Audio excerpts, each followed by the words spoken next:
Bismillahir. If we lose control of our temper, get angry and treat others badly, I have heard once ibadat and good deeds would be of no use in Iran.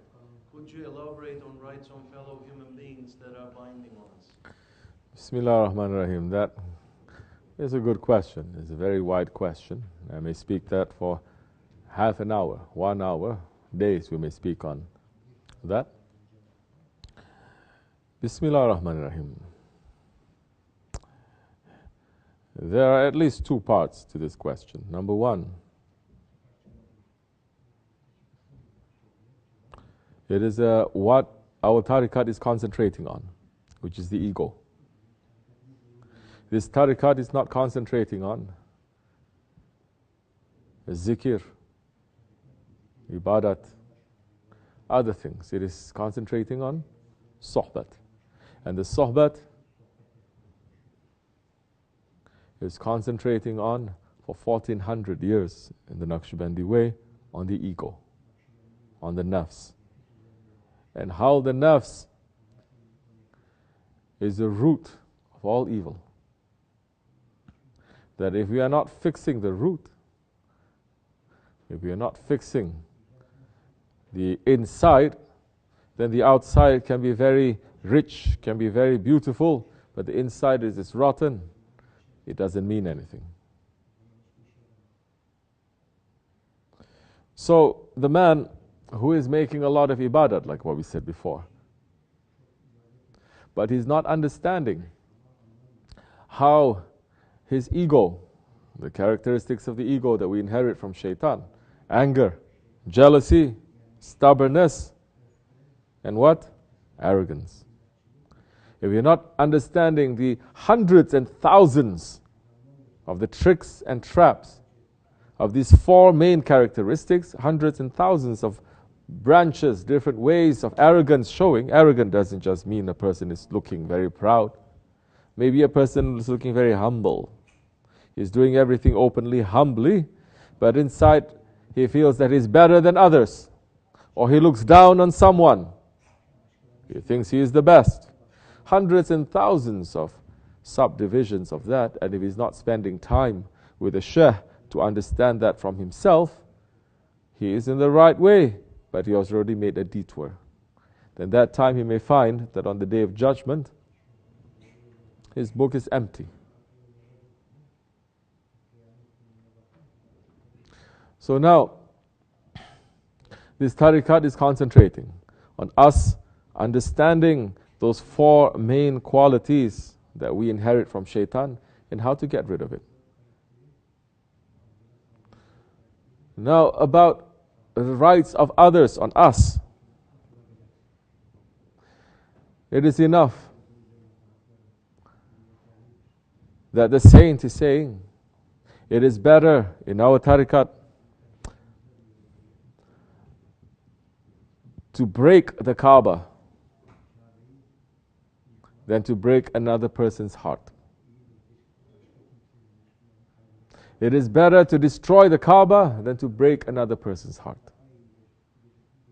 Now, this does not mean, like so many are misinterpreting it, this does not mean when you see something bad, something wrong that is happening on another person, you are going to support it. You are going to embrace it. You're going to say, oh, it's okay. You can do as you like. This does not mean that you're going to support each other's egos. The tariqat has become that. They say, we don't want to break anyone's heart. So whatever that we see, even if the qualities and the actions, they are filled with the ego, we are not going to say anything, and we think it is also right. It is not. There is still enjoining what is good and forbidding what is evil. Amri bil ma'ruf, nahy anil munkar. There is still haq and batil. To break a person's heart is a very delicate and is a very wide topic. Because now, depending on the authority that is given to you, when you see something that is wrong, depending on your authority, you have to say. Like what they say, Holy Prophet ﷺ is saying, if you see something wrong, first, did he say accept it? Did he say don't judge? Leave it alone?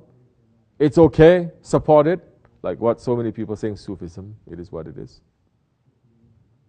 No. You see something wrong, correct it, he says. First with your hands, which means that if you are a person who's given the authority to change it physically, and not everyone is given that authority to change it physically. Very few are given that authority. You must change it with your hands. If you cannot change it with your tongue, not everyone has that authority now to tell others also, to correct others with their tongue. That is completely different from seeing something wrong and with your tongue you're saying, no, it's okay, continue doing it. You cannot correct it with your tongue, then what? Holy Prophet is saying, correct it from your heart. Take that as a lesson. It means saying, Ya Rabbi, that is wrong I'm seeing in front of me. It is not pleasing to you and your Prophet. I don't take any part from this. Protect me from doing that. That is what it means. If you are angry towards someone, not for the sake of Allah and His Prophet, but because of your ego. If you are being jealous of someone, so many now, they have that sickness of jealousy, especially inside of tariqat. They want what others have. They're seeing what others have, they say, why I don't have? They are rushing to know what others are doing, but they're not investigating their own thoughts, their own actions, their own intentions to see where this is coming from. But they're being very busy. They want to know everything about what others are doing, although it is not their business. If it's not your business, don't interfere.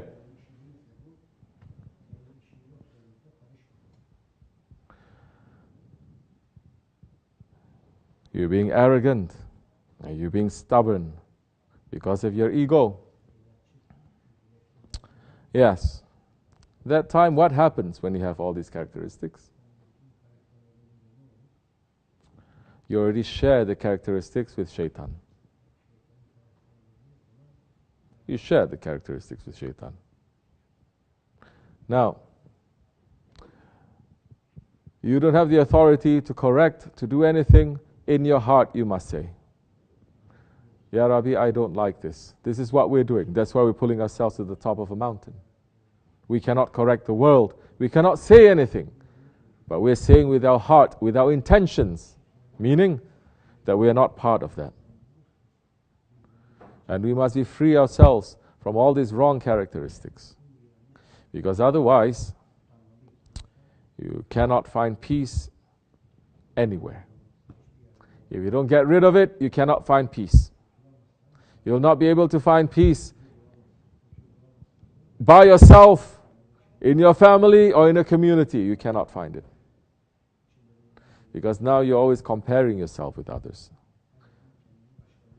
Only way you can compare yourself with others is to say that one has these good characteristics, I don't. Why I don't? That time, yes. You may compare, you may be busy. But you cannot say this one has something I don't. Why I don't? That is not the way of tariqat. So, now, if a man has all these different characteristics and he's not doing it for the sake of Allah and His Prophet, then that time, all those characteristics is going to chain him and bind him. And the end is the fire. So others, in tariqat, we put others ahead of ourselves. The rights of others ahead of ourselves. They are saying, if you see something wrong that your brother is doing, first find at least 70 excuses for him. You see it is wrong. You know it is wrong. But you are not now going to jump to judge him. You see it is wrong and you say, he's doing wrong because of this.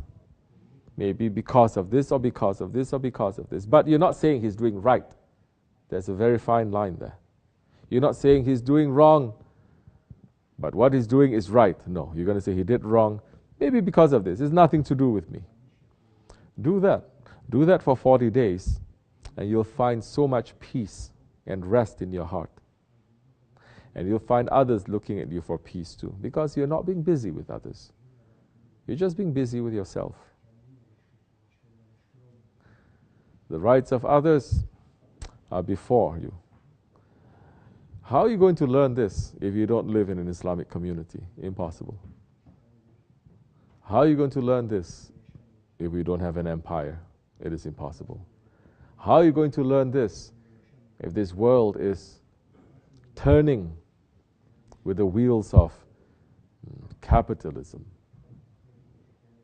You will not. How are you going to learn all of this when the reality of this world right now is functioning within the system of Dajjal?